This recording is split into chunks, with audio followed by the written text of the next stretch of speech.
What's up, everybody, and welcome back to the Wheels Fall Off podcast. I am your host, Candace, also known as Spice from SpiceLifeTv, and this is my beautiful husband and co-host, Creed. What's up, world? I'm Creed, and this is the podcast where we discuss relationships and reentry, particularly as it pertains to incarcerated individuals and their families. Mm-hmm. And why is that, Pookie? Because I did 23 and a half years in prison for a crime I didn't commit, and during that process, we spent the time fighting for our love, fighting for justice, fighting for everything that we can get our hands on, and we made it. And I served every single one of those days with this man, supporting him through those 23 and a half years. And now he's home. So we are reintegrating into our lives. And we're going to do that until the wheels fall off. And we want y'all to come with us. You did let's that, go. Babe. You did that. I just need to let you know you did that. Well, thank you. Yeah, for real. You did that. Well, today is a new day. And we're ready to start this episode. You want to get into it? Let's do it. We want to start this episode with a new segment that we're going to call The Streets is Talking. Whoop, whoop. What's that mean, babe? The streets is talking is that you starting to hear stuff out there in them streets. You know what I'm saying? That's right. And you hear it more than once. You hear it more than twice. It's a thing now. So now you bring it to the person that you saying it about, and you're hearing it about. Well, we're going to use that concept and relate that to y'all because y'all been in these streets talking, giving us some feedback, giving us some great comments, a whole lot of good information. And so we want to start shouting y'all out and giving some of that information back to the rest of the group. So what are you talking about? So this week we had a wonderful comment. This was from the Little Hustles Turn to Big Hustles episode. And we have a comment from Rita Crawford, 1716. And she says, "Wow, I admire your courage to share your personal experiences within the prison system. This is a captivating bird's eye view into the unknown day-to-day life inside a penal institution. Also, your love connection is unbreakable. You're a wholesome example of what true love is. The two of you understand and respect one another. You recognize that you're still growing and that your future together is limitless. I am proud of you both. Good luck and continue to evolve to a higher level of success. You know I'll be watching indefinitely." That's what's up. Rita, thank you. Yeah. It's so great to have you with us. We love everything you said because what you said is what we're trying to convey. So we're glad that is coming across. Yeah, thank you, Auntie. We appreciate that. Please keep the comments coming, y'all. And we love that part. Yeah, that was dope. I like that. Ready to roll into the next segment? Let's do it. You know what this segment is? This is going to be, it's one of the episode favorites so far. Is it? It is. They liking us on this? I love this segment. Well, it's my episode favorite. Oh, okay. That's all that matters. This is our Ice Grill section. This is the section where you get to ask us questions, kind of grill us, and find out the things that we haven't answered or just things you're curious to know. So this week, Babe picked out the question. Yes, I did. You got the question ready? The question is ready. All right, hit us. The question is, what is the process of transferring inmates between institutions? So, and I understand why that's a question. You know, a lot of people don't know, or it kind of gets muddled and whatnot, and you only see transfers on movies and all that. So I'm gonna tell you this: there's two ways to get transferred. If you're in population, or if you're in the whole. If you're in population, number one, you're usually expecting to go to another institution because you have some type of review and you're going to go to a lower custody institution or just a different one to be closer to family. So you kind of know what the timeline is. So during my process, if I was to go to a review and I was going to another institution, it usually take about a month from the time of that review for me to transfer. So while I'm waiting, they don't want to tell us, of course, because you can't be having people on the outside knowing when prison buses is going and all that. Right. So I would be looking forward, the information to find out where he's going so I could prepare. And of course, they never would tell me before he left. You never could know. So what ends up happening is, depending on whatever day it is for you to go to the next institution, before you go, you don't go from institution to institution, you go to the receiving center first. You stay there while your paperwork is processed for you to go to another institution. And why don't they tell you beforehand? They don't tell us because I could tell you. Yeah. And then if I tell you, you can hijack the bus and help me escape. Right. Exactly. So they're not having that, So. And I thought about it a couple times. Oh my God. Crazy. So when you're going to the intake institution, the night before you go, they're going to come and give you boxes to pack all your property up. And that's how the incarcerated individual finds out he's leaving. So you have very little time to say goodbye and whatnot. Now, every now and then you might get a word that is going to happen, that you might be going from people that work in different parts of the institution, but mainly they give you those 2 boxes, you packing up your stuff. Here's the thing though, they give you 2 boxes to transfer your stuff. 9 times out of 10, if you've done any significant amount of time, more than a year, you got more than 2 boxes worth of stuff. So what happens is they pay for you to stuff those 2 boxes to the gills. They'll put that on the bus, but the rest of your stuff, if you need 3, 4, 5 boxes, you or your family got to pay for that.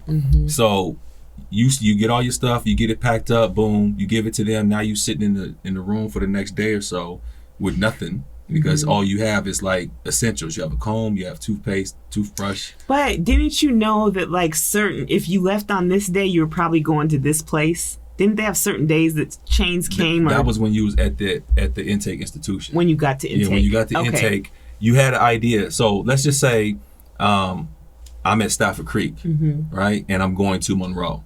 I know that the chain bus is going to leave to go to the intake on Thursday.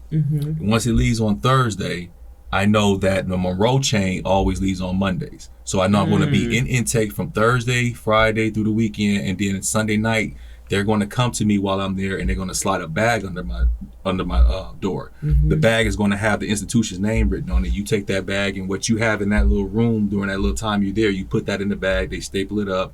That's when you know you're leaving the next morning. Yeah. They come wake you up at 2:00 in the morning to get on the bus. The bus don't leave until 7, so you sit in this cage. 2:00 in the morning? Yeah, 2:00 in the morning, because they have to go get all the people from the different units. This is at the intake facility now. You've left this facility, and now you're at the intake. They're gonna come 2:00 in the morning, knock on your door, and say, "Chain's rolling out in 15 minutes." So you got to get up, brush your teeth real quick, and all that. And then they open the door, and they got to go to each unit and get people, and we got to walk in a line to receiving. Receiving, we all go to different cages. Now there's multiple institutions that leave on Monday. So I say Monroe leaves on Monday, but we also have other institutions on the other side of the mountains. Airway Heights might leave on Monday also. And so you'll have guys sitting in this cage is going to Monroe, this cage going to, and we're just sitting there and we're not doing nothing. We're just talking. They're processing paperwork, getting this all ready. How does everybody feel though in those cages? Are you like full of just butterflies because you don't know what's going on? Nah, I mean, it's, some cats get to talking because you got like-minded people in there. You know what I'm saying? All the dope fiends are happy they go into a certain institution because it's rocking all the time. When I say rocking, it's popping with the extracurricular activity. So they talking about that. Then you might see a guy that you haven't seen in years or whatever. So y'all talking because y'all about to go to different institutions and y'all just get it in and hollering before you go. So during that process, like I said, you're there 2:00 in the morning and chain bus might not leave till 6 or 7. They're going to strip you butt naked. They're going to make you take off one jumpsuit and put on a different colored jumpsuit so you get on the chain bus. So I come in an orange jumpsuit, and then I might be leaving in a white one. Or it might be a different type of orange jumpsuit that I'm getting on the chain bus. So they strip us naked, make you put on a new jumpsuit, then they put the chains on you. So you get ankle chains, you get wrist chains, you got the waist chains and all that. And then you go back and sit down for another hour or two, just like that. One thing I can say is that I'm so grateful that I only had to see you in chains one time. And that was at county. That wasn't even in. When you came to visit me? No. Well, that time. So 2 times. Both times were at county. Was when the trial happened. When they brought you in, they had you all chained up. That's right. And then when you were at county, they had you all chained up. Like at county, they had him chained from his hands and his feet for the visit. And you couldn't even sit in the chair. You had to sit like on the table so he could reach the phone. And his hands were all. It was. Yeah, the county one was crazy because what I didn't tell none of my family during the time is that they had the. Do I want to hear this? I told you already. I think I told you already. They had the 50,000 watt shock thing around my waist. You did not tell me that. Yeah, so in case I tripped out and tried to leave or jump over the banister and head up out of there, they're gonna shock me and then I'll be through. You know what I'm saying? Or if I try to trip out on somebody that was testifying or something like that. So they had that on me. But you don't never want your family to know that because you're sitting there and you're hearing people testify against you and all that. Your family's like, I know he mad. I know he want to snap. That person gets off the stand, have to walk right in front of your desk. You can just get up and do something to them. So they always ready. That's why the bailiffs is always close to me, if you ever noticed that. I did not know that. Yeah. You didn't? Yeah. I didn't know. No, I didn't know the zap thing. Yeah, I thought I told you about that. So yeah, you don't ever want to tell family about that. But getting back to that, back to the chain bus. Once you get the waist chains, ankle chains on, and all that on, you sit back down for a little bit. Then they give you a sack to eat. And it's 2 cold peanut butter and jelly sandwiches and an apple. Nothing to wash it down with. Serious. Them things is choke sandwiches too, for real. So once. Yeah, I don't know. Like real quick, that peanut butter that I've seen that they used to give him, it would be in this package, and like you'd have to basically try to warm it up to get it to come out the package. And then even when you warmed it up and put it on the packet, it still was the kind that would rip the bread. Like that's how thick it was. Like there was no. It was like. They made these sandwiches. They did. They made these sandwiches, saran wrapped them, then put them in the bag, and the bag is always in the refrigerator. So when you get it, it's hella cold. So, but by the time it's time to get on the bus, you get on the bus. And when I first went to the institution back in the 90s, you was always chained by the waist to another cat. So when you're transferring, especially if the Walla Walla was 5-hour ride, of course you got to use the bathroom. And you just ate 2 choke sandwiches. So if he got to go up and take a gangster, then you going with him. On the bus? On the bus. So, wait, so how was the bathroom? The bathroom is in the back of the bus. It is little, it's almost like riding on the trailways, Greyhound or something like that. So both of y'all got to sidle back to the back, and then he gonna sit down and do his thing, and you gonna be standing right there. And so he right here, and he's sitting down, and you trying to face this way and let him do his thing. Oh, you know that what I'm is saying? just... So, and then after that, you get to the institution, you get off the bus, and 9 times out of 10, you ain't going straight to a unit. You got to go to an intake eval for a week. So when I was at Walla Walla, was a spot called One North. They put in there. It's basically like being in a hole. And they evaluate you. They look at your conduct from the last institution you was just at, see if you had any infractions, see if you have any separatees, people you're not supposed to be around. And once you clear that, you just go out to the main institution. But that's the process if you're in population. Now, if you're in a hole, you go to the hole for something and they decide to ship you out. They've already went to your cell and packed up your stuff once they cuff you up and took you to the hole. So your stuff is in storage at the institution you're at. If you're in a hole and they say you're going to another institution, you don't even see your stuff. And 9 times out of 10, they know about the 2 boxes being free. So what they'll do, they've done a lot of time, they did with me. I get to the hole, and a couple days later, I get an itinerary report of all my stuff that's packed up. And they say I got 13 boxes. Now, I got property, but I ain't got no 13 boxes. Right. But they be so mad about having to go pack up your cell, they would literally take a pair of shoes, put it in the box, and close it up. Call that done. You paying for that box to get shipped. They don't pack it up to the gills like they supposed to. They just put... Wait, but can you then say, let me see these boxes and repack it? No, because so you either pay for 13 boxes or don't get your stuff. And then when you're in a population and you get shipped, you get to tell property which 2 boxes you want to go on the chain bus, because those are the 2 boxes you're gonna get when you first get there. Everything else comes in the mail. You know, it's every time we talk about some of this stuff, I realize how much I literally shoved out of my head.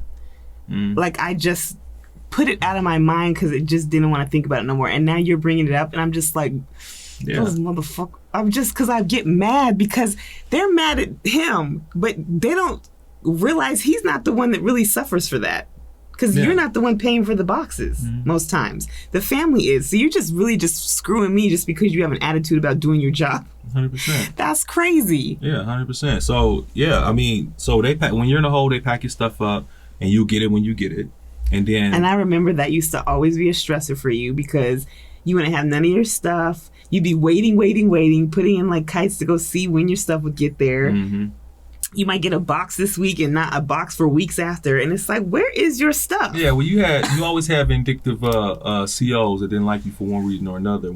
So when I was in the hole, you was always afraid that they would take your stuff and throw it away, take your stuff and leave it in the cell. Because once they pack up your cell, somebody else comes in there. Now they got your shit if they leave it in there. You know what I'm saying? So I was always worried about what I'm getting once I get to the next institution. But yeah, the process is very different. So could your roommate, your cellie, pack your stuff up? Sometimes they would let your roommate pack your stuff up if you guys were at the institution and the COs around there know that that's your boy. Yeah, and like they can trust you with him. But if they know that this dude just moved in there a month ago, then they're gonna come in there and pack your stuff up. So but when you're in a hole and you're leaving there, only thing they do is come and tell you you're leaving on the chain tomorrow. So you never get to pack your stuff up or anything, and you just gone. And then once they open the cell for you to be released to go to the chain bus, now you can just merge in with everybody else from population. You know what I'm saying?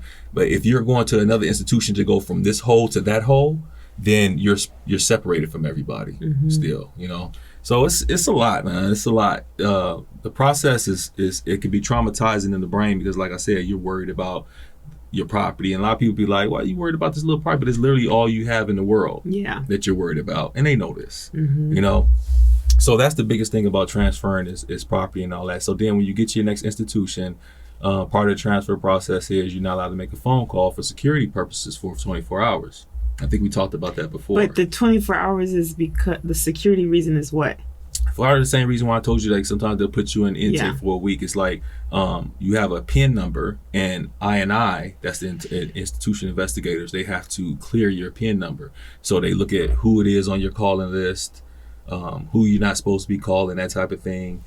Take anybody off because of your transfer. If your transfer were because of anything, they're investigating that too. So it takes them 24 hours to get that. Next morning when you wake up, your PIN number will work and you can call. But it's always stressful because now I can't talk to you unless I know somebody there. Yeah. You know, good thing is I usually know a lot of people, so that wasn't a problem for me. But I seen people stressing, asking somebody, "Man, can I get a phone call?" You just got to the institution, and if you don't know anybody and you don't have any property, you can't pay for that phone call, which everybody gonna make you pay for something in prison. So people just stress 24 hours until they can call their people. Yeah. Were you ever the nice guy and give phone calls? Absolutely. Okay. 100%. Not to everybody, but you know, if you was down and out and you was a solid cat, you know, and nobody else would do it, and you asked me, I would do it. I wasn't volunteering, though. Yeah. You know. Yeah, that's the process, man. You know, and it's raw and dirty. And I remember back in the day, like when they used to strip you down, you get three dudes in this little cage with the officers, and they make you strip down, and you have to go through the whole process, lift your arms up, tongue, all that, turn around, spread them, all that, show them bottom of your feet. And you three dudes standing right next to each other doing this, and you got three officers looking at you, making sure you're not carrying no contraband. And then as time went on, I started getting closer to coming home. They stopped doing that, and they have a privacy curtain now because people start filing like, you know, sexual harassment stuff and saying just because he a man and I'm a man, he shouldn't be able to, you know, view me like that. So I mean, yeah. They didn't get that until like 2015, 2016. It was crazy. Yeah, it was a trip. But transferring is never fun because you never want to get comfortable in prison, but you have to a degree to live. Transferring always upends that comfort, and now you got to go somewhere else and try to get comfortable. Try to find the best cell. Try to find the best program. Try to find the best schooling program you're going to do, recreational activities, that type of thing. So it's a tough process. It's not fun. It is not fun. It was, so on my end, it was always, I mean, there was very little information I got. I was, like he said, they couldn't tell me because they thought I was going to try to break, or not just me specifically, but that the family or friends would try to break him out. So I never really got to prepare too much of where he was going. We had kind of an idea. And at one point they were considering, or they were actually sending people out of the state. And I remember anytime you would get transferred, we would have to write a hardship letter on like trying to get you to stay in the area. Yeah, yeah. And for years we would use your mom. We'd use Ernie as the reason. Yeah. And because of her health issues, even though she wasn't coming, we would use that as the reason. And I remember when it was finally enough, like you had done enough time, you had done enough like good things, you had enough solid years of good behavior, good programming, solid programming. And it was coming up for that time again where it was like, oh God, are they going to try to send you far, far away? Or is it out of the state this time? And the hardship thing came up. And I remember saying like, why don't we just do it off of your own merit? Instead of having to like scam and scheme off of this person who's not even involved anymore. Right. And because remember they called the hospital. Did they? I don't remember. So when you have a hardship, I'm laughing. I need to make sure y'all know what I'm laughing about because nobody was hurt or anything. Yeah. When you're trying to prove that you have a hardship, you would do that to stay close to your family and so you could get those visits. When you didn't have that, if they wanted to ship you back to Walla Walla, if they wanted to ship you to Vegas, if you don't have any hardship, it would make it easier for them to do. The hardship was just another layer of not guarantee, but of... Yeah, it was like another... protection layer. Yeah.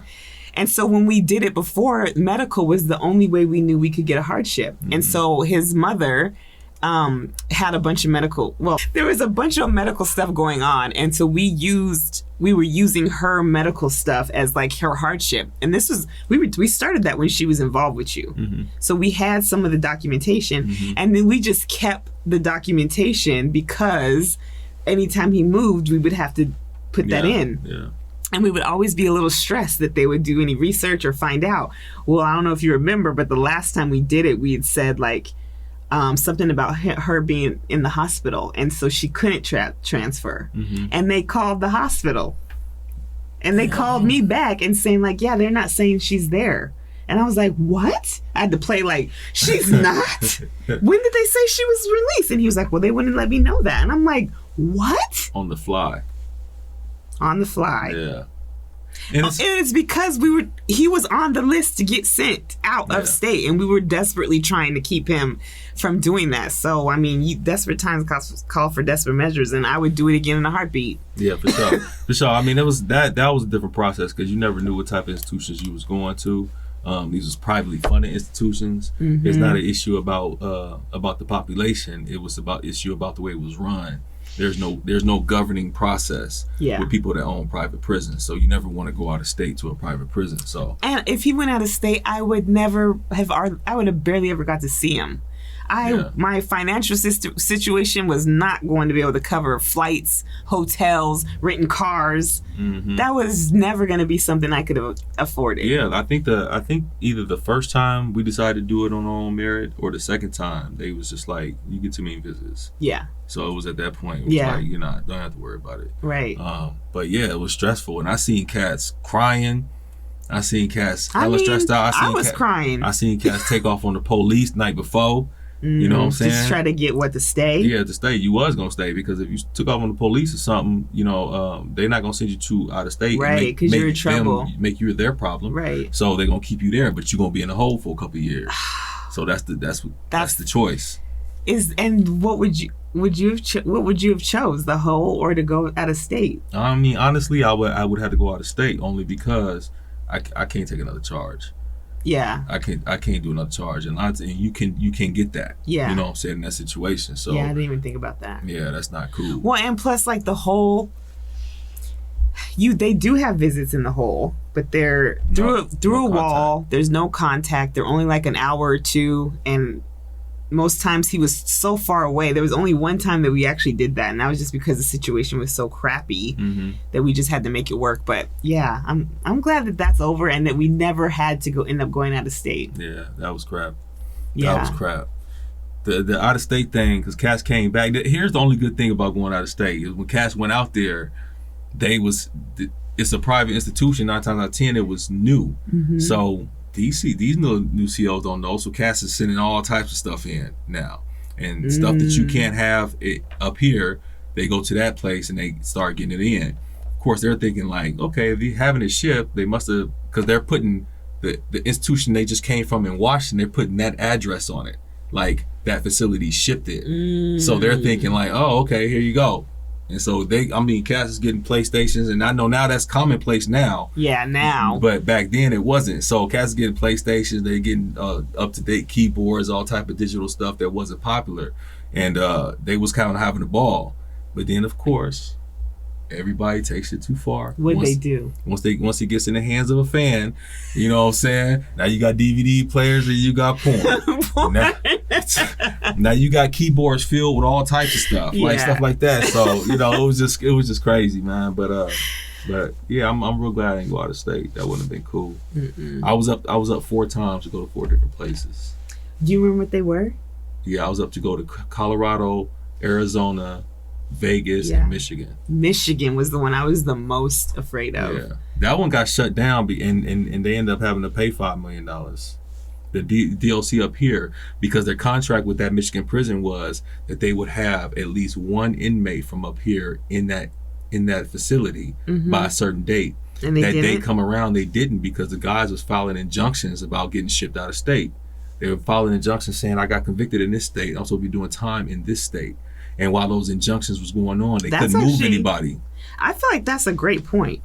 Yeah, it is. But I mean, I honestly think they made a better point. But either way, Who did? the Washington lawyers made a better point. Not for me, I'm saying to win the case. Which was? Basically, like, it doesn't matter. You're still under our control and under our jurisdiction. You're just being housed somewhere else. And so I think the court said, okay, yeah, we agree with that. But because they had to shell out that $5 million to that Michigan place, they ain't been looking at trying to send nobody nowhere else. You think that the lawyer's point was better? No, I said I'm talking about the courts feel like their point was better. Well, they're always going to feel like their point was better. That's what I'm saying. I'm saying you said they made a good point. I was like, yeah, but these lawyers made a better point and won the case for the courts. The courts believe like, yeah, they're right. You're housed here, but you're under their jurisdiction still. You know, so that's how that worked. But yeah, I mean, it's a shitty process, but that's the way it goes. So now they don't even send nobody out of state, as far as I know. Unless you I want don't to think go. so. Yeah, unless you want to go, you got to file an interstate compact if you want to go somewhere. And why would you do that? Because you have family? Yeah, like some guys come up here and don't have family, was in the streets, got locked up, now they family in Cal, and they want to go do time in California. So they filed a thing with the California State Prison and this prison, and they agreed to send them down there, but you're still under Washington jurisdiction. You have anything else you want to add to that? Don't go to prison. You don't have to go through that process. There you go. It's shitty. It's not cool. And the transfer process is stressful on the it's stressful on the incarcerated individual, but it's real stressful on the family. And I don't really think a lot of me being in there. I know a lot of cats don't even think about that or consider that. Like your mom or your and girl. I'm sure that you're the one on fire right now, so I'm sure that's not your first thought, but somewhere in there, yeah, your mom and your girl, your sister, everybody's stressed out, not knowing where you are and what they're doing to you. But see, here's the thing though. So oftentimes this is what happens. You locked up, you know you're in there doing stuff and you get infractions and whatnot. They basically let you know, like, you got one more chance. If you still acting a fool and sock the shit out of somebody for no reason, you gone. Now you already at an institution where your mom, your sister, your girl, and your baby, your kids can all come see you, and you do something stupid and get transferred. That means you wasn't thinking about them before all that happened. Right. And I see a lot of that. Yeah. You know? Yeah. And that's not to say that I've always been the most considerate person either. You know, but at the same time, when I got close, I did everything to stay close. Or when we got things that affected both of us. Yeah. You got it together. Yeah. I wasn't playing that. Yeah. So that was a little bit bad when I used to see that all the time. I used to be like, man, you're tripping. But yeah, don't go to prison and you have to worry about that. So y'all, today we're gonna do something a little different. We've had kind of a heavy week, just with work, with life, with family, with all kinds of stuff. Just stuff that's been kind of heavy, and I just didn't feel like doing no real heavy topics, especially like the last two were good. I mean, the last two videos were great, but they kind of had some moments where they were kind of deep too. So I thought, let's switch it up. Okay, so what we doing? You tell me. You taking it over? Okay, what we gonna do is we gonna play this game, and it's called Last Couple Standing, and we get into some deep questions. No, these ones aren't deep. Oh, that's not the. No, that's not the these one, ones aren't the deep ones. Okay, well, we playing last couple standing, and these are questions that you just got to. We have to answer no matter what. Yeah, we're gonna answer them. Some of them are kind of juicy, some of them are kind of fun, but we just figured this would be another way for y'all to get to know us in a different manner. And we could just have a little fun. For sure. You ready for this? Are you ready? I don't think you want this question. This will make me laugh. Just your reaction itself will make me laugh. What? Hit it. All right. You had sex with your partner's brother and got pregnant. Ew. That's what. And got pregnant. Do you confess and break up the family or cover it up? First of all, there would be no hiding that. Because for one, I'd be throwing up every single day of my life. Two, him and his brother are exact opposites. Literally opposite and tall and height and dark and light. There's nothing in personality. There's nothing the same about the two of them. True story. Complete extremes. So I probably would just, that might be a situation where I would just disappear altogether. Because I would never, you better, ever, you better want anybody to know that I did something like that. You know what's crazy is that everything you just said is true, as far as the differences. As far as the what? As far as the differences between us, me and him. But one thing I never realized that nobody's ever said You guys are similar like this. Nobody's ever said Well, that. you're goofy. Like, y'all got this in Y'all common. both have a goofy nature, but you're not. Your goofies aren't even the same. Yeah, but that ain't just me and him. That's just like the whole clan that I That's grew true. up with. You know what I'm saying? That's true. Yeah, no, there isn't really something that I'd be like, oh, that's how they're brothers. Yeah. That's where they're connected. Nobody has ever said that. That's crazy. No, and even when I was close with him, there was never a time where I was like, oh, that reminds me of Pookie. Or no. Never the case. Never the case. Earlier, so I won't ask that. Okay. Are you better? Oh, I already know the answer to this. Are you better at lying or omitting details? 100% omitting details. Unless you ask him the specific question, he is not going to volunteer anything. He's not going to say yay or nay because you didn't ask him. So in his mind, he don't think that's lying because you didn't ask him the question. It's not lying, but at the same time, I'm not doing it to be deceiving. Right. That's well, just, most of the time. Yeah, there's I just never. give people what I feel like is their business, and then that's it. Okay, but when it comes to me, what do you do? I don't think I omit much, honestly. I don't think you omit, but you don't volunteer. I probably don't volunteer. No, like I know with him that I have to ask him questions a specific way to get the answers I want because he might answer the question, but it's not giving me what I need from the answer. Does that make you know what I mean? I give the answer. I don't give details about the That's answer. it. That's what it is. And sometimes his answer, he'll give the answer that sometimes you could take it and go either direction with. And so if you just assume based off of what you're getting from him, you'll be all jacked up because you'll just be like, oh, I just assumed. And he's like, but you asked me this and I told you that. Yeah. Like I say, there's no deceiving about it, but it's just, yeah, that's how I've always been because anytime that somebody was ever asking me a question, 9 times out of 10, I didn't want to answer it. Police. Yeah, teaching people in positions of authority, and so I kind of just came into this nature of just like I give you what you're supposed to have because I don't like lying. Mm-hmm. I hate lying. That's just not in me. So I just give you what you're supposed to get, and let's move on. That's all right, babe. Yeah. Ask me, do I love you? Ask me. Do you love me? Yes. Yes. All right, your turn. Oh, that's a good one. People looking at us would say, she could do better, or why is he with her? Ooh. I mean, I definitely thought people said that a lot. It's like, why is he with her? Please tell the world why you thought that bullshit. Because I wasn't feeling that great about myself a lot of times. So, and then, okay, here's the other reason why. I told you this the other day. When we first started doing prison, we were a lot younger then, and he explained. But when we would leave visit, oftentimes he would come back and be like, babe, they was talking about you today. They said you was this and that, and your fit was this, and like kind of giving me my props at the end of the visit. And it wasn't even something I asked for. He just always be like, yeah, so-and-so came up to me and said this. And so I always kind of had like a little pat, like, okay, you was cute out there today. And then there was just a time where that just stopped. It was like a screeching halt. Like nobody ever said anything. We would have special events. And normally at the special events, people don't see your girl. They might talk to your girl on the phone or hear about you hear about her. But when they see her, everybody's like, oh my gosh, she's gorgeous. Or, oh my gosh. And when that stopped, I just remember thinking like, oh God, if that was when I noticed like, dang, nobody ever comments about me anymore. And I wasn't getting compliments anywhere. It just kind of all stopped. And I just kind of felt like, ooh. Yeah. So to be clear, yeah, when you're in your early 20s and all that, after visit, everybody say goodbye to their visitors. Visitors go to one side of the room to leave. Inmates go to this side over here to get stripped out before we go back to the unit. So when we over there, we talking and all that, we might be over there with your boys in your early 20s. You like, man, your girl looking good, man. Like, woo, woo, this, that, and the third. And so that was a big thing. But as you get older and more mature, you don't be commenting on cast girls and stuff like that. So, yeah, that's why it stopped. But we got old in prison. Yeah, it wasn't that. It had nothing to do with you. It's just like, saying the crowd that you're around is a little bit different, a little bit more mature. Cats don't be doing that shit, And honestly, the older you get, the more sacred you realize your woman is.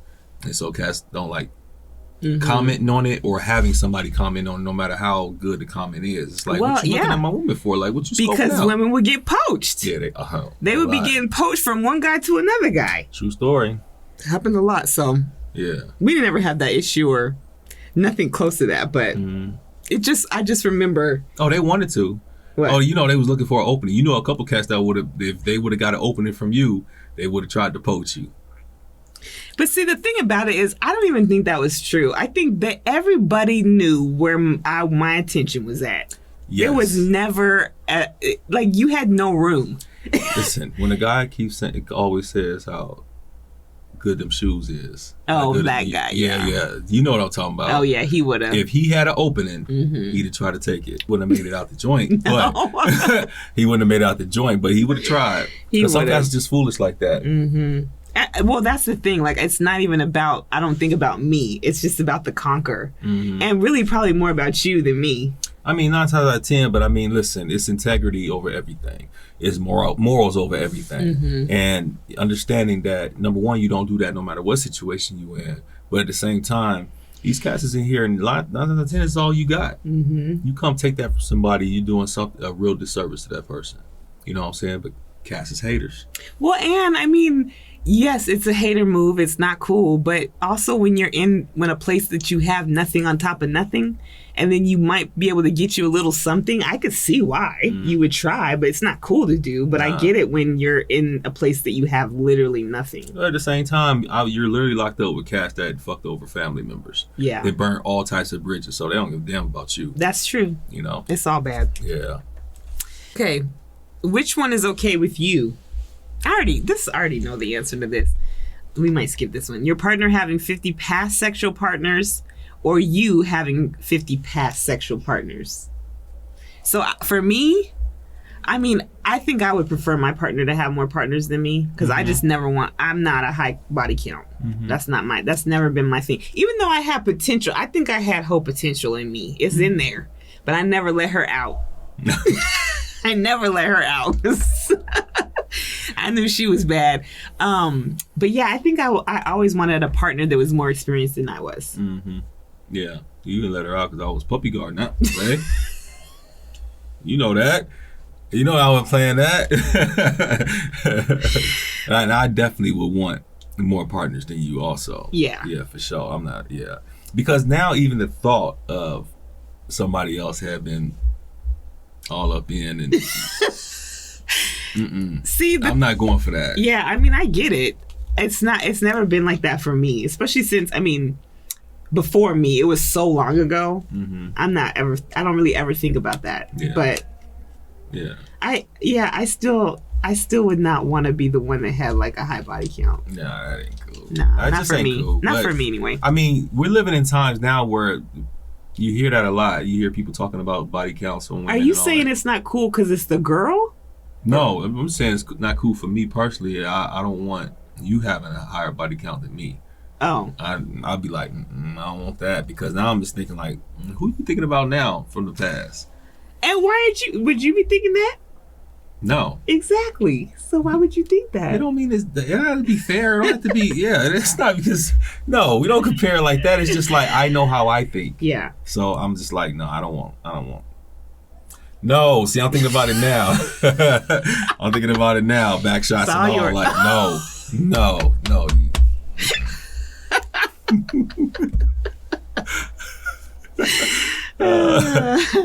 Okay. Which would you rather wait for, your woman to pick the restaurant or pick her clothes? I mean, I'm a lot better at picking my clothes out than a restaurant. Neither one of us good picking a restaurant. Why is that?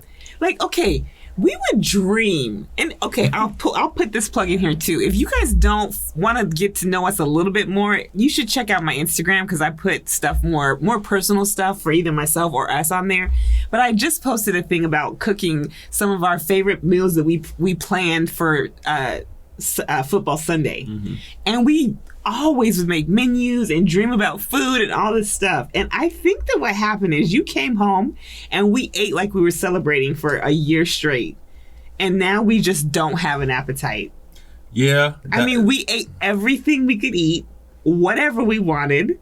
And it was from the time you got to work release, I'd bring it to you or I'd be cooking it. And then when you came home, we were still just doing all of that. And I think that is what's changed us. And now every night, we say, what do you want to eat? And nobody ever can say anything. We be just like, I might end up eating cereal, and he might end up eating a leftover or whatever, or like a hamburger or something. Yeah.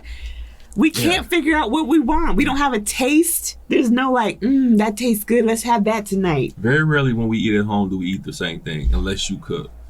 But we don't always have to have the same thing, which is fine. But I think a huge part of it, which we don't get credit to, is the fact that we're a lot older than we was then. Our appetite is different. Our digestions are different. We be sick. We be hurting. We can't drink milk and cheese like we used to. No, that's annoying as hell. But listen. I used to watch Jack and the Crack commercials. Yeah. And see that buttery Jack. Be like, I want me a buttery Jack. You know how I am about butter. And now I drive past it and I be like, I don't want nothing there. And it's the same thing. Like, I'm good. And I go to the next place, Taco Bell. I'm good. I know. And so fast food is definitely like almost off the list. And then we'll go through bouts where I'll just cook. But then even that, like coming up with what sounds good or what do you want to eat? Because I'll cook something, we'll eat it like maybe that one day and then it just gets wasted because nobody wants it no more. That is crazy. And we were never those people. And we was thinking about them exact meals while we was eating vending machine food. Vending machine, big ass burgers. Big ass You remember chicken. when the big ass first came out? Those big ass burger sandwiches were a hit. They were. Because they would, had stuff in the food you could warm up. And they were normally like these little bitty hamburgers. But these big ass chicken sandwiches and big ass burgers came and they were just... They're like that. It was like, oh, we got to get them. Everybody was all about that until we ate too much of that too. Listen, you remember when I used to come to the visit room and you already kind of scoped out and I said, I'll kiss you. We sit down, you're like, babe, they got the wooty wop up in there. Or if I was out there, I'd be like, babe, look over there. They got that. Is that salad we see? You remember that bean dip? The bean dip, or when they came out with the pasta salads? Remember that pasta salad? Or just salad, period. Or that cold chicken sandwich. Oh, that was good. That we used to put the hot chicken on top of. Hot chicken on it with the chips. That was actually good. You remember when they had that Cinnabon pretzel? Oh, you used to tear that up.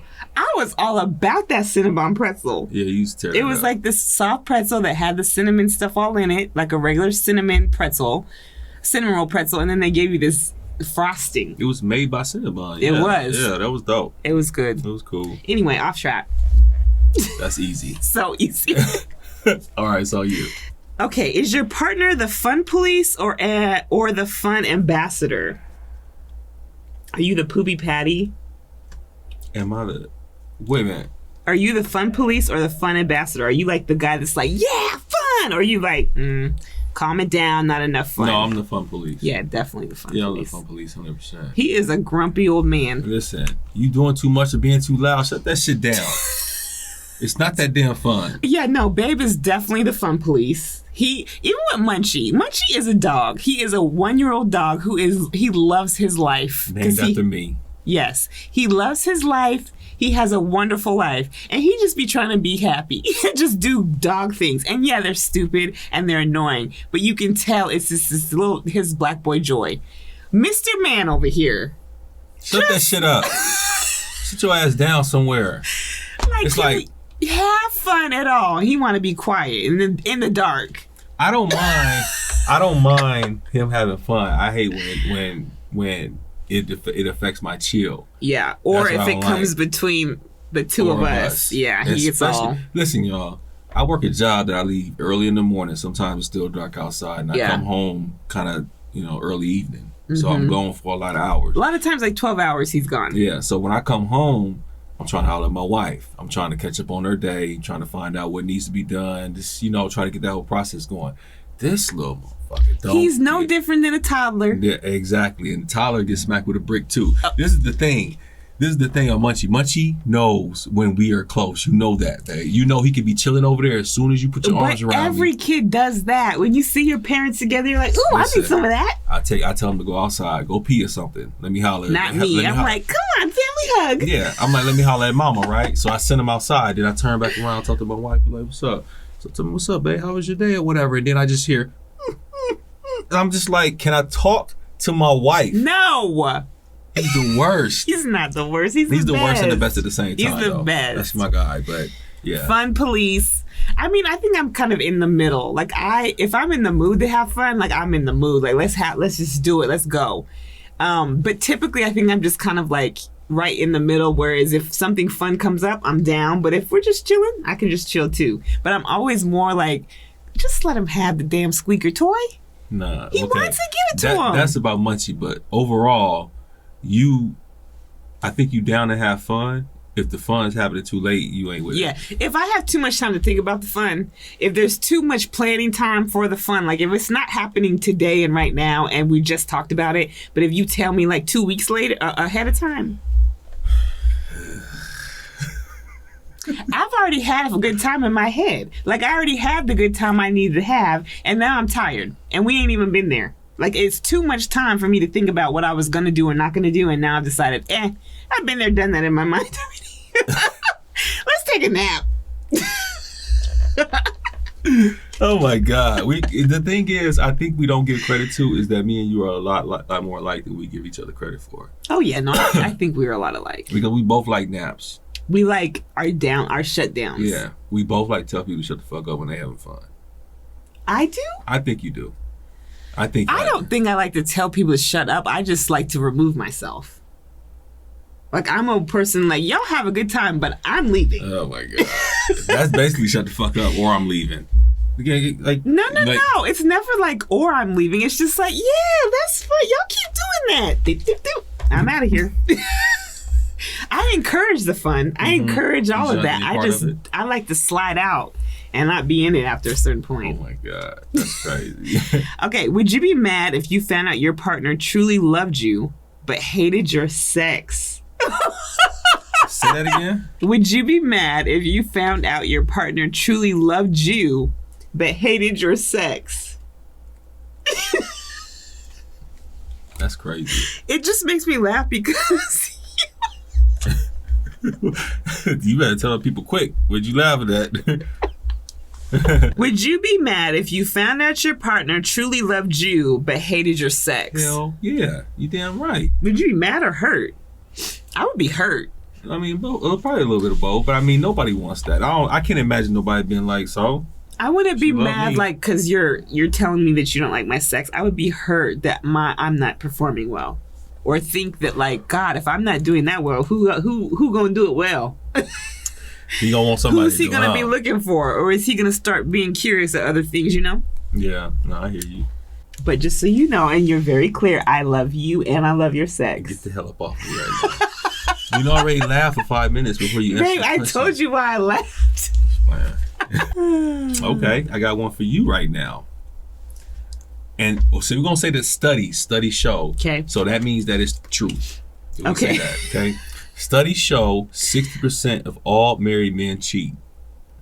So would you rather be a happy side chick or a miserable wife? Oh. If studies show, and that's true, that 60% of men cheat, would you rather be a happy side chick or a miserable wife? Well, for the record, I'm not doing either. But if I had to choose, I would be a happy side chick. You know why I'm going to say that? Is because, y'all, I've been miserable. I am never going to be miserable again. And those are the only two choices they gave me. So just off of that, I am not going to volunteer to be miserable. I will happily be. You laughed at my sex question, and then you said you'd be a side chick. Back-to-back questions. Starting to find out a lot about you on this last couple standing. This might be the last period. last. Ooh. Would you be mad if your partner had a surgery to prevent them from having children without telling you? This is if we wanted to have children. Say it again. Okay, so say we want to have kids. Mm-hmm. Would you be mad if I got a surgery that prevented me from having children and I didn't tell you? Yeah, right. Mm-hmm. That is grounds for divorce. That is. That's the ultimate betrayal. Yeah, that's scandalous. So scandalous. But you know, I've seen a lot of stories where that's happened. I have too. And mostly it's on the man. Like he done got him a vasectomy when he was younger and didn't tell his wife that he married years later and she wants to have kids. He loves her, blah, blah, blah. He's been like, yeah, I want to have kids too. And the whole time he's had a vasectomy and knew he had a vasectomy and never told her. Mm. And then when they found out, he went to try to go get it reversed, but it was so old and he had so much scar tissue. Done. Not able to do it. No. Yeah. I mean, I get it. I get it. Yep. That's crazy. I mean, because that's one of the things that as a couple you guys talk about, y'all playing together. And so there's no sense of you even having that conversation if one person is being deceiving from the beginning. What else are you going to be able to trust about it? Right. Like, we're supposed to be planning our lives around this, and you already knew. Same thing if a woman does it. Like, that's scandalous. I know a lot of people that did that. Women do it? Yeah, like knowing they can't. Oh, have and kids? then get with guys and under the guise that they can't have them still. Yeah, I knew a lot of women in the hood did that. That's crazy. That's crazy. Okay, you pick one more and then we'll wrap this up. All right. And listen, I'm gonna tell y'all something, world. I don't mind you guys answering this question because this is real deal. It's not that serious, but I just kind of want to know: would you rather tell a lie and never get caught, or tell the truth and deal with the consequences? Now as an adult, I would rather tell the truth and deal with the consequences. Because I stand strong in my truth. I stand in it whether it's good or bad because it is mine. And I really hold the power. I understand how much power is in that. Where the only time you lie is because you're afraid. And I am really just trying not to be afraid of anything. Because for one, I don't know if y'all know this, but I am God's favorite. And he really be loving your girl. He be loving on your girl. I agree with that. So why would I be afraid, for one? Because he's my ultimate judge. And me and him be talking all the time. So I'm already going to reconcile what I need to reconcile with him. And that's the beginning and the end. Second, I'm going to reconcile what I need to reconcile with you. And I will take my consequence if it means, though, that me doing that is going to help us be better in the future. Me lying to you and you never knowing, that's not going to help us. Okay, so what if the truth that you're telling, is going to break us up no matter what? Like you just said, like you would say, what the hell would I have been done? I don't know. I'm just saying. You just said it would make us better, but I'm saying, what if the thing that you were like, okay, you tell but the truth about is... I can only talk about what I would be doing. And there's nothing that I would do that would be where I have to tell you something that's going to break us up. I don't think there's anything that I would do that I would have to tell you that. Okay. So I don't know how to answer that. To break us up, like, I know what those deal breakers are. I know what that is. There would have been something wrong with me, something that would have happened to me for me to do any of that. You know what I mean? So I can't even answer that. Okay. What about you? I'll tell the truth and deal with the consequences. And I haven't always been like that. You know what I'm saying? And I'm talking about on a grand scale, I tell the truth almost to a fault, even when I was younger. But just like you said, sometimes, you know what I'm saying, you tell lies because you're afraid of something. And that is a weird thought for me to ever think that I was ever afraid of anything. You know what I'm saying? But when I was locked up, there were some things I didn't tell you as far as how my case was going. And we discussed how I felt about the whole appeal process, being afraid to leave you and whatnot. Didn't tell you that I had heard back from, you know what I'm saying? And never did that again. And I didn't feel good throughout the process. It really didn't. It did, because it wasn't me. I really stepped outside of myself when I did that. But yeah, I'm the type of guy to tell the truth no matter what. I don't care about nobody hating me. I don't care about nobody feeling some type of way about me. As long as it's the truth, I'm in it. Yeah. 100%. Well, and two, I mean, for a long time, my truth was just never good enough for anybody. Like, it was always like, I just never felt like what I said or my life or my actual truth was just enough because it just wasn't for the people I had around. Yeah. But now, I mean, I think you just grow up, you kind of realize who you have around, and you also realize, like, I don't really care about your opinion on me. Your opinion is not one that really has weight like that anymore. No. And do you ever get mad that it once did? It did. Yeah. Because you're kind of looking at them like, I should have never given you space. And I knew I shouldn't have given you space. Or you give people space because you're related to them. And then it's like, yeah, but just because you're related don't mean you have this level of authority or this level of, like, you know what I mean? And now I'm 42. So you're just an adult. You see your life how it is. You just kind of come into this awareness of who you are. And people either take it or they leave it. And now, especially since you come home and I've seen the switch up of how people just switch up because they want to be involved in now the good stuff, or they want to act like they've been so happy and supportive all the time. Now I'm really quick to say, get the out of my face. You ain't got nothing to say to me. And the last time I didn't do that, I said, I will never not do that again. And I'm not going to not do that again. I'm going to tell you what needs to be said. And if you don't like it, you just don't like it. And that means you cannot like me too. Yeah. I mean, listen, if I'm not tight with you anyway, you damn sure getting the truth. You might get a softer delivery of the truth from me if I care about you. You know what I'm saying? Give a fuck about you, but you know, it doesn't matter if you family or not in that case, because family, you can go from family to just being a relative real quick. Fuck with me, I really don't care. But truth is always better. We said it's gonna be the last one, but I have to ask you this one, and y'all can answer this one too. Does your partner fart during sex?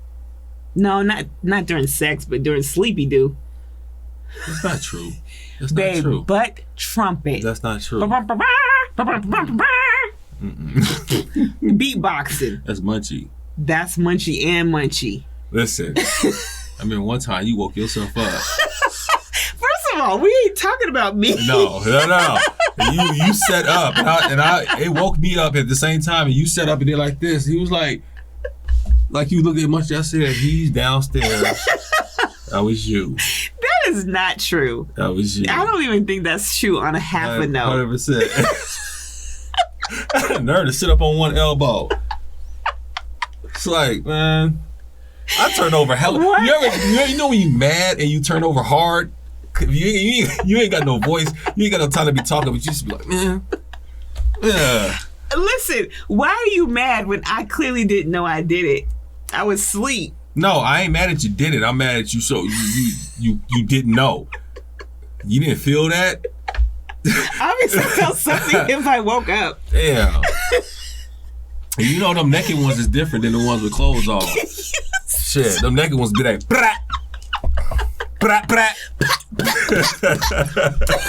me stop, man. Let me stop. I'm clouding, y'all. I'm just clouding.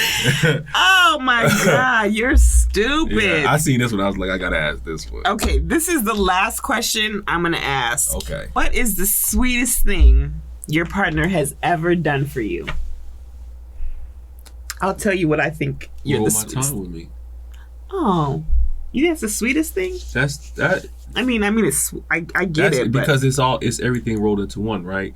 It is sacrifice, and it is love, and it is putting me first. And so many times when a person's doing time, if your partner's dedicated to you, they're putting you first, even when you don't see they're putting you first. You know, it's living life. You live two different lives. You live life out there, and then you came in here and live life with me in there, and there was no way you could be the same person. So then you had to split personality and do that, and then you you know it's taking a toll on your mental health, but you decide to do it. You make the choice to get up and do it every single day. That is the most genuine, loving thing anybody could ever do, and nobody's ever done anything remotely close to nice to me. But that was I will be forever grateful for that. So that's not even close. Okay, well, what's the second? That's too deep for that question. That's too deep for that question. Man, babe, it's so much. You think about that. I'm gonna answer mine. Okay. So y'all picture it. It was probably June of 2020. About then. Babe was getting ready to get out of prison. He was going to go to work release. And I went to the mail, and he said he was going to send me something. And so I went to the mail to get to what he sent me, and it was in a regular envelope. And so I had opened it up, and I saw that there was a check in there. Now, he sent me a check before. From his, he works, and he would send me a check for, I don't know if it was for, he would send me stuff to help me, sometimes, or just because, send me $50 here or $50 there, which was a whole month of his earnings. Sorry. So this particular time he says, I sent you something, I want you to get it. So I go and I open the envelope, and I see there's a check in it, and I pull it out, and then I read the letter, and I saw the check. I see the 5 and the 0, and I was like, oh, that's sweet. But also thinking he should be holding on to this because he's about to be coming home. He'll probably need this for something. I was reading the letter, and then I looked back at the envelope the check, and you guys, this man. And now, mind you, I think we told you before, he was earning at the time, this was the most he'd ever earned. And it was like, what, were you at $2? Yeah, I made it to $2 an hour. He would earn $2 an hour, and then still, though, they would take 55% of what he earned to pay for his, like, LFOs and stuff. Legal financial obligations. So he'd only get half of what he earned. So what was the most your checks would be at that time? Probably about $55. Mm-hmm.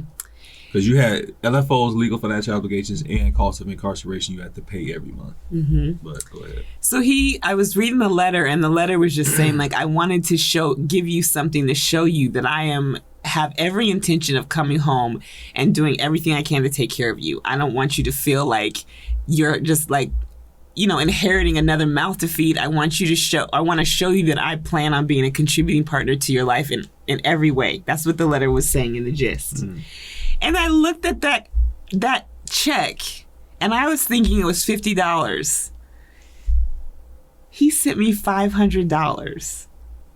And I know that $500 is not a whole lot of money, but it's a whole lot of money when you're making $2 an hour.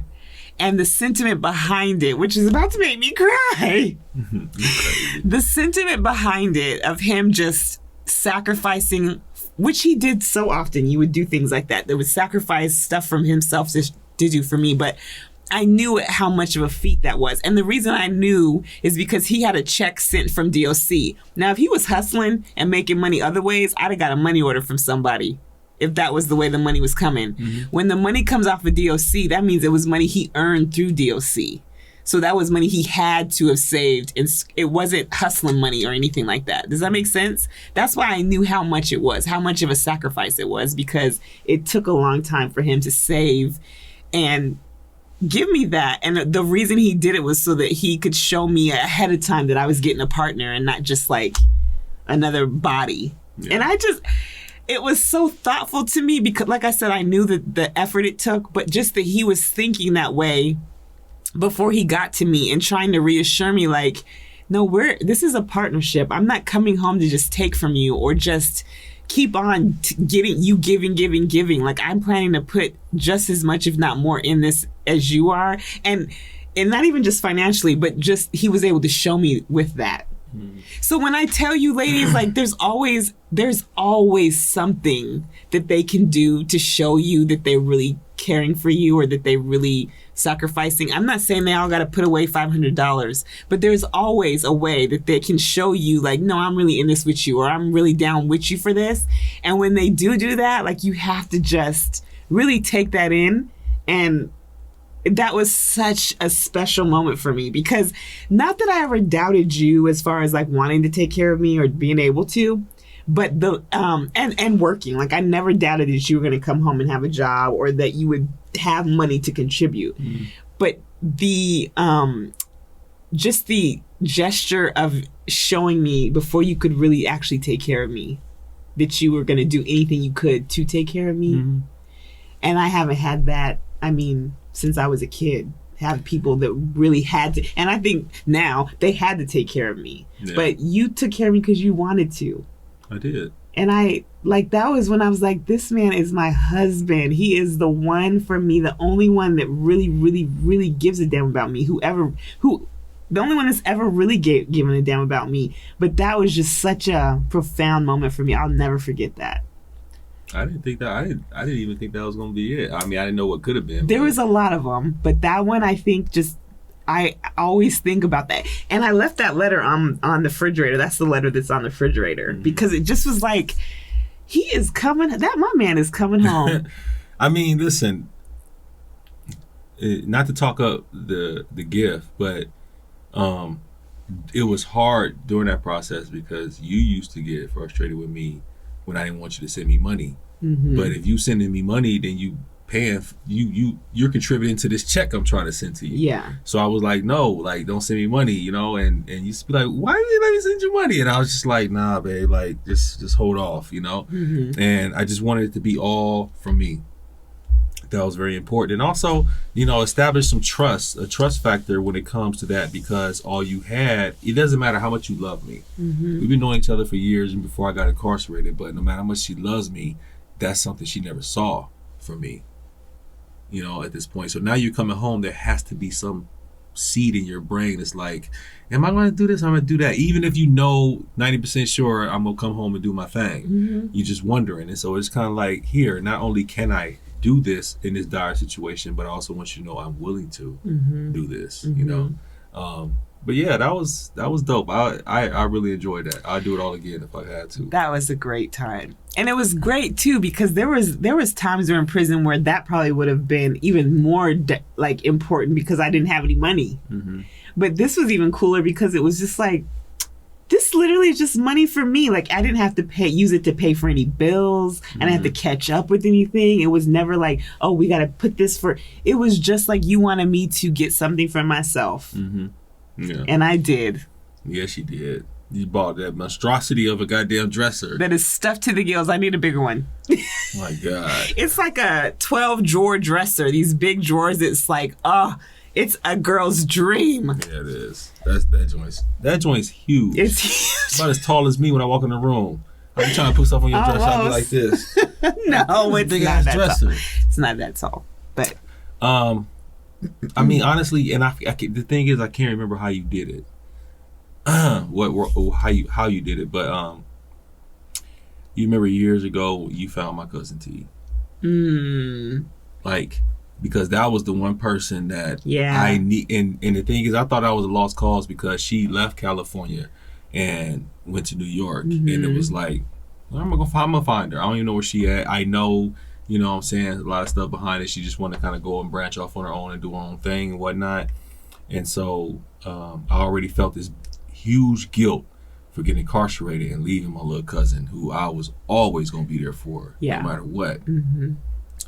And then I just remember the phone call I can't remember how you did it, but you let me know that you found her, or it was a possibility that you found her. And I was just, and you know me, I'm hard. I'm not trying to be like, man, thanks, I know. man. But I'm just like, I was moved. I'm still moved to this day for that, because I think that was the reason why me and T is in touch today, because you found her back then.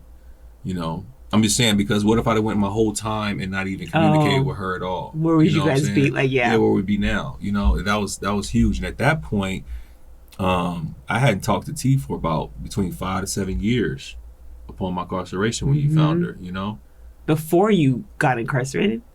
Yeah, before I got incarcerated, we was in communication, but then I think I was locked up between 5 and 7 years before you found her. No. It was way before that. I mean, longer than that. Was it? Yeah. Because she didn't come until 2011. Yeah, but you found her before that. That year. Are you serious? Yeah. I thought you found her when I was at Stafford Creek for some reason. I found her then because I was working with Jody, and Jody found her through financial aid. Oh. Yeah. Maybe it was the other time, because I was at Stafford Creek 3 times, so I'm thinking the first times I was at Stafford is when you found her. No, it was when you were at Monroe. That's where she came to see you at, was Monroe. I know, but I could have sworn you told me when I was at Stafford. I have it in my head that you told me when I was at Stafford. It could have been, but I remember distinctly it was when I worked at Everest, and and Jody helped me find her, because I was like wanting to surprise you with her, but I was like, I don't know where to find this girl. And Jody was like, did she go to college? And I was like, yeah. She was like, let's go. So she found her for you through the college. Wow. So yeah, and I was at Everest from 2011 to 14. So yeah, it had to be 11. You were in at least 10, 11 years by then. 12 years. That's crazy. My fault, y'all. I've been locked up too long, because no, it all I got the institutions together. mixed up. And when I go by the institution to determine the year, it was, so my fault. But when that happened, I was moved to tears. I never told you that. I went and pulled out pictures of T that I hadn't looked at in a long time. Like, I had pictures of T when she was like going to a Tolo or something like that, or some dance. And Monty Rita took pictures of her and stuff and sent them to me, and it was just like, I'm gonna be able to see her again. It's like the end of the tunnel. You know what's interesting is, because every time I think about that, it's a little bittersweet to me, because that was her visit was really what was the beginning of us potentially breaking up, because it was just a lot. So that is what I think about then. So to hear you have such a positive spin on it is very. The visit was interesting. The visit wasn't what it could have been, and that part was on me. But Yeah, you finding her was something like, I just thought that was just love that you did that. It was love. It was out of love. It was. It was so dope. I will tell you that was the reason I wanted to do that was because you were in a place that there was not a lot I could do to help you or that would make you happy. And you just were in a place. Mm-hmm. And I knew that she was the only other person in your life that just lit your heart up. And that I felt like I had to try to bring her to kind of help you and kind of help us because you were just in a dark space. Mm. And that was the motivation for that, was that I just wanted her to come and lift you up a little bit because there was nothing else I could do. Well, the thing is that, and I never thought it was that serious, but I also know that you and T hadn't had a conversation since.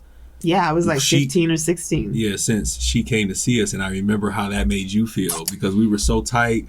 And I was young. I was 15, 16. We hadn't even got together yet. I had a big crush on him. He was still playing me to the left. And so this girl comes and I see him all over this younger girl and he's like talking with her. They're laughing. She jumping on my back. She jumped on his back and he gave her a piggyback ride and they're all playing ball. And I'm just standing there literally feeling like he has a girlfriend? Who is this girl? And it wasn't until probably later on in the day that I found out that was his cousin because I'm just pouting and mad and trying to stay over to myself and be over here because I'm thinking he got a girlfriend in my face and no, it's his cousin. That's my little cousin. That's my little baby cousin. They were like this. We were super tight. So yeah, because I do have cousins, uncles and all that, and I just wasn't cool with for childhood stuff I told you about. With the uncles and stuff, and they of course their kids are there, so yeah, that was my little baby cousin. So I thought that was an act of love for real. It was. I appreciated that. It was. She's definitely. I'm so glad that she's in our life still, because I know that me and you are solid, and I know that you'll come to me and talk to me and all that kind of stuff, but I also know that there's just things that you don't always want to talk to me about and don't always want to, I get that. And I'm glad that she's there for you for that. I'm glad that you can get another female opinion and you guys can have your little banter and have your own secret inside jokes and have your own little relationship that doesn't have anything to do with me and it's just yours. Like, I love that. Mm-hmm. I love seeing you two together. I know she fills up a space for you that I can never fill, and I think that that's important. Yeah, I mean, there's just certain things about when I was younger, before we knew each other, that what I'm saying, that she knows, and we talk and laugh about, and yeah, I mean, it's important to have those relationships. It's hella important. I wouldn't trade it for anything in the world. Yeah, that's my baby cousin for real. Well, I'm glad to hear that. Yep. All right, well, let's wrap this thing up because we've been going long, y'all. Have we? Yes, we've been we always want to keep these about 45 minutes, hour at the most. We're over an hour and 20 now, so I'm sure we'll have some edits.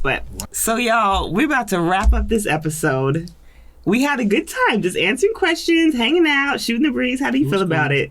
It was cool. It was a different take on how we usually do it. Yeah, I think it was a nice little breakup. Yeah. We'll be back with regular scheduled programming next week, but we thought we would shake it up a little bit. So if you guys enjoyed it, please let us know in the comment section. We'd love to hear that. We'd also love a like. And really what we'd love is a share. Because honestly, you guys, we really want this to grow. We really want this to become a legitimate podcast. And so in order to do that, we need people to hear more about us. So if you could share it out, that would be awesome. Also, like I said, if you want to get a little bit more inside of me and him, you can always check out my Instagram at the real SpiceLifeTv. I'll make sure I put that down in the description as well. And yeah, we'll be back next Thursday once again with another hard-hitting topic. In the meantime, do us a small favor, y'all. Hit that motherfucking subscribe button. Thank you. Quit playing. I don't know why y'all ain't done that yet. Do it now. Please. Appreciate y'all, though. We do. And until next time, y'all stay blessed, stay black, stay beautiful. And we will see you next time. See y'all later. Peace. Peace.